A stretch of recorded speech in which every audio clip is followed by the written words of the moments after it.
tonight's presentation, Miss Kitty Jones from The Kitty Jones Show. Hello, everybody. How y'all doing tonight? Thank you for joining us tonight. How many of you all have read the book, How Could My Husband Be Gay? How many of you all have read it? Very good, very good. Then we ought to have a very lively discussion tonight. So, I heard my husband say, without further ado, please help me welcome Andrea Davis and Jason Lee.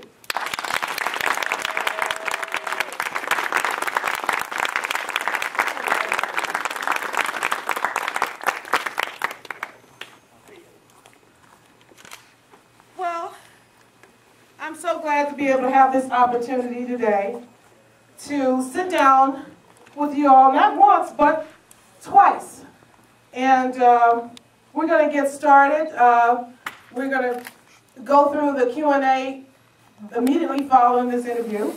And for some reason, I've forgotten everything I want to say. So let's move on. All right. So I thought the way we would get started here I think that we should talk about, Andrea, tell us a little bit about what this book is about. Let's talk about what this book is about. Why should we go to the bookstore and buy this book? Well, How Can My Husband Be Gay? It's basically an autobiography of my life. It's not so much that you should buy the book because it's about me, but this is a universal story. And it's more universal than what we talk about. It's more universal than what we really know. So, because this happens so many times, I do think that this is a way to get it out there, get the story out there, and to let some women know that, you know, they're not the only ones. So sometimes you feel like you're the only woman who's going through this. So that's basically just to get it out there and get it talked about, so people can know that they're not the only one. So true. Now, Jason, what made you interested in this? This is not your first book. This is a very interesting story, very here, very now. I've heard this story before. What made you interested in this particular project? I think the reason why I chose to do this project was because, you know, as an artist, you always look for the opportunity to do something totally different than what you've done before. And this project allowed me to do something that was a little more mainstream and to address an audience that I probably would not have been able to address with my first book. So it just allowed me to do something that I had never done before. Well, it's a very interesting book. I couldn't put this book down. I'm a slow reader and very busy, but this, when I first heard the title of this book, I was very intrigued. And I found myself throughout reading the book, I put myself in Andrea's shoes and said, wow, you know, I'm married too. That is something to have to deal with.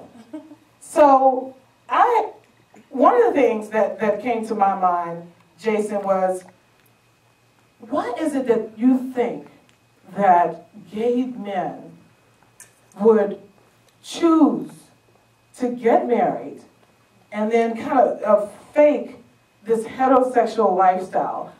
Why do you think they would do this? Knowingly, you know, knowing that they're gay, that they would choose to fake this lifestyle?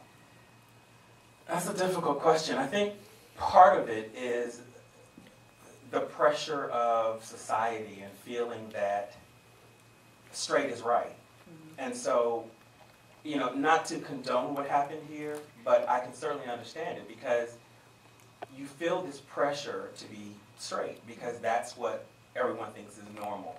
And so you end up trying to be something that you think everyone wants you to be.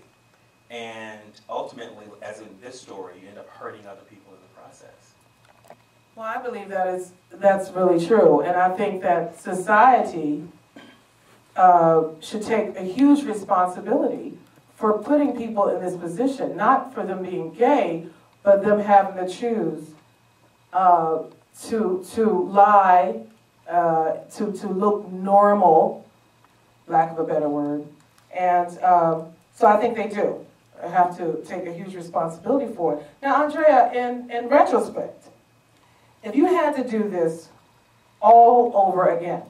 I mean, let's start all over.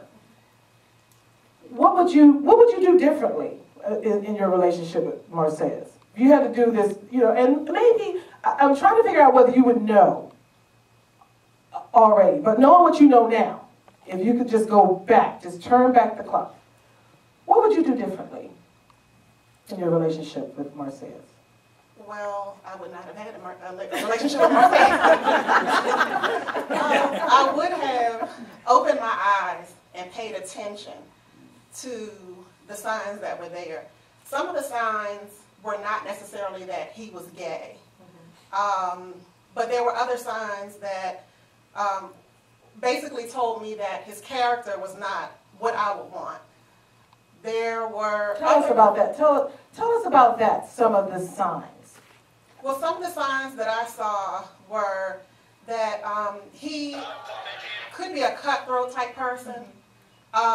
If he wanted something, he did whatever he had to do to get it. Of course, when we were dating, he would not have done anything to me. So, it didn't bother me as much because it wasn't against me. I didn't realize until later on, those of you who have read the book know, I didn't realize until later on how cutthroat he was. So it wasn't that big of an issue for me. Also in the beginning, I would have looked at and paid attention to his relationship with his family and friends. I had the opportunity to analyze all those things after we got married and as I started going through all of this, to see the type of people that he was hanging around. How he related to his family, how that would affect me and my children.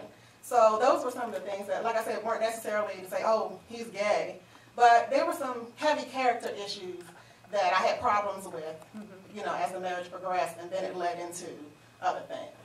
Yeah, I found that pretty interesting because in relationships, and you seem to see a lot of red signs, we tend to see the red signs, red flags, and we just ignore them for whatever reason. I guess because, of course, everybody wants the perfect relationship. Of course, I don't really think there is a perfect relationship, but we all want women.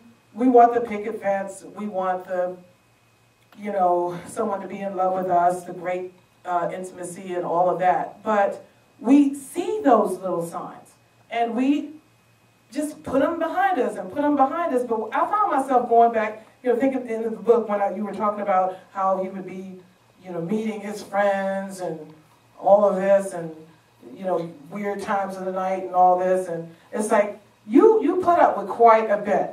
I'm just a little curious. I mean, because we talked about this before. I wondered why you just didn't go in on him and just the man. I mean, did any of you all think that? I said, why didn't you just stop it? Tell me now. Well, Are you? That wasn't my personality. At the time, now. Now you would do it. I'm a different person now. But that wasn't my personality at the time. Right. I was not, and I still am not, a jealous person.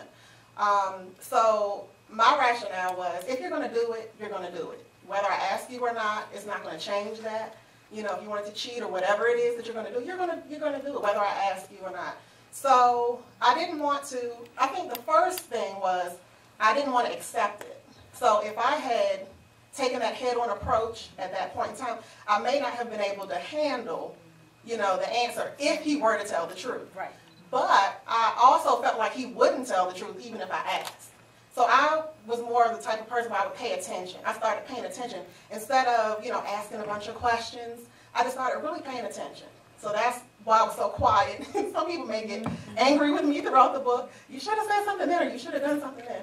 But I just started paying attention and not bringing attention to myself, I'm noticing this, I'm noticing that. I didn't want to tell them all that, so it was part of the plan. So I get a feeling that, as with many women, you didn't even really want to know the answer. No. Even though in your gut, you knew.